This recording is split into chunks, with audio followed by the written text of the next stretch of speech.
আসসালামু আলাইকুম এভরিওয়ান। আজকে আমরা কথা বলবো আর্জেন্টিনা ফুটবল টিমটাকে নিয়ে এবং 2026 ওয়ার্ল্ড কাপে তাদের সম্ভাবনাকে নিয়ে। আর্জেন্টিনা ফুটবল টিমকে নিয়ে কথা বলতে গেলে সর্বপ্রথম কথা বলতে হয় তাদের কোচ স্ক্যালোনিকে নিয়ে। স্ক্যালোনি আসার আগে আসলে টিমটা খেলতো মেসি নির্ভর ফুটবল, কিন্তু স্ক্যালোনি আসার পরে টিমটাকে পুরো পরিবর্তন করে দিয়েছেন। এখন তারা আর মেসি নির্ভর ফুটবল খেলে না, তারা পুরো টিম মিলে ফুটবলটা আসলে খেলে। মেসি এই সিস্টেমে আরও ভালো পারফর্ম করতে পারতেছে আগের থেকে, এবং তার ফলাফল আমরা দেখতে পাচ্ছি ওয়ার্ল্ড কাপে মেসির বিশাল পারফরমেন্স এবং তারা ওয়ার্ল্ড কাপ জয়। আসলে তারা 22 ওয়ার্ল্ড কাপ যাওয়ার আগেই তাদের টিম খুব ভালো পারফর্ম করতেছিল। 36 ম্যাচ তারা অপরাজিত ছিল, এবং সৌদি আরবের সাথে যদি তারা অনাকাঙ্ক্ষিতভাবে না হারতো তাহলে হয়তো বা 37 এবং আরও বেশি জিতে তারা ওয়ার্ল্ড রেকর্ডটাও ভেঙে ফেলতে পারত ইতালির। কিন্তু যাই হোক, হয়নি, সেটা আলাদা বিষয়। আসলে স্ক্যালোনি এই টিমটাকে কোন ধাঁচের ফুটবল খেলেন, কোন ধরনের ফুটবল খেলেন, এই বিষয়ে আমরা জানা দরকার। স্ক্যালোনি আসলে এই টিমটাকে 4-3-3 ফরমেশনে পজিশনাল ফুটবলটা খেলান। পজিশনাল ফুটবলে খেলতে গেলে আসলে মিডফিল্ডারের খুব প্রয়োজন।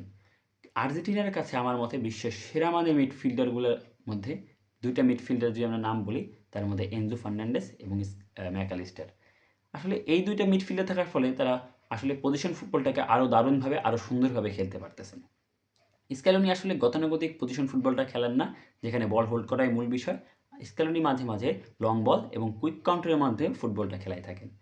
যখন তিনি আসলে অ্যাটাক করেন তখন তার ফুলব্যাকগুলো ওয়াইড মুভমেন্ট করে এবং অ্যাটাকে যায় সাহায্য করে, এবং তারা যখন ডিফেন্ড করে আসলে তারা 4-4-2 ফরমেশনে একটা সলিড ডিফেন্স লাইন তৈরি করে, যার মাধ্যমে তারা তার উইঙ্গারগুলো নিচে এসে মিডফিল্ডে ডিফেন্সে সাহায্য করে। আসলে স্ক্যালোনি এই টিম তাদের ভালো পারফর্ম করার কারণটা হচ্ছে তাদের মধ্যে কম্বিনেশন। আর্জেন্টিনার ফুটবল টিমের মধ্যে যে কম্বিনেশন আছে, ওয়ার্ল্ড ফুটবলে বড় বড় স্টারওয়ালা নাম করা দলগুলোর মধ্যে এই কম্বিনেশন নাই, যা তাদেরকে আলাদা করে তুলেছে অন্য ফুটবল টিম থেকে, এবং যা তাদেরকে আমি মনে করব এই ফুটবল বিশ্বে নীরব ঘাতক হিসেবে তৈরি করে তুলেছে।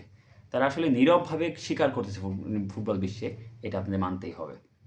তাদের টিমে বড় বড় স্টার থাকা না সত্ত্বেও তারা আসলে বিশ্বমানের ফুটবলটা খেলে যাচ্ছে এবং বড় বড় টিমকে হারিয়ে তারা সামনে এগিয়ে যাচ্ছে।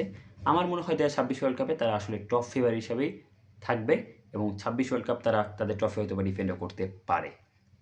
আসলে এখন যদি আমরা তাদের প্লেয়ার নিয়ে কথা বলতে চাই, তাদের কাছে আছে লিওনেল মেসি। মেসিকে নিয়ে কথা বলার তো কিছুই নেই। আর মেসিকে তিনি এখন যে রুলটা দিয়েছেন কোচ হিসাবে, মেসি হচ্ছিল ফ্রি রোলে খেলতেছে, এতে মেসি আরও ভয়ঙ্কর হয়ে উঠেছে। মেসি মাঝে মাঝে নিচে নেমে এসে ডিপ লাইন প্লে মেকিং করতেছেন, এবং আবার কখনো কখনো রান মেক করে এটাকে যাই গোলও করতেছে। মেসির টিমের আসলে একটা ভেরিয়েশন তৈরি করছে, যেটা অন্য টিমগুলোকে দ্বিধায় ফেলায় আসলে বুঝতে টিম কম্বিনেশন। তাদের কাছে বিশ্বমানের স্ট্রাইকার যদি আমি বলি, লাউতারো মার্টিনেজ যদিও ফর্মে নাই, কিন্তু সে বিশ্বমানের স্ট্রাইকার।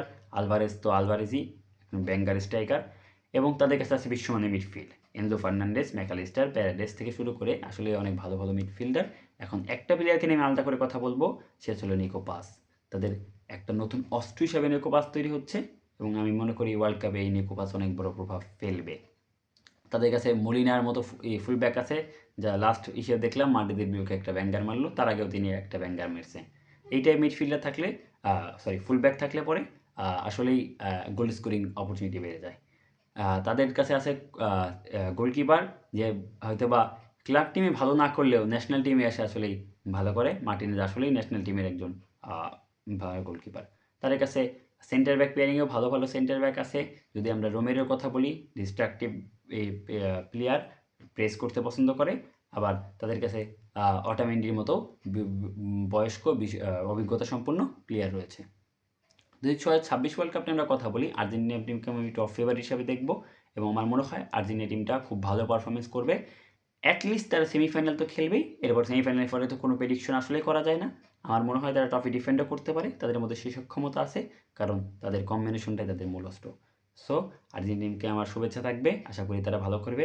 আর্জেন্টিনা ফ্যানরা আপনারা জানাইতে পারেন আপনার টিমকে নিয়ে আপনারা কি চিন্তা করতেছেন, কোন প্লেয়ার হয়তো বা কোন পজিশনে ভালো হইতে পারে, কারো পরিবর্তন দেখতে চান কিনা।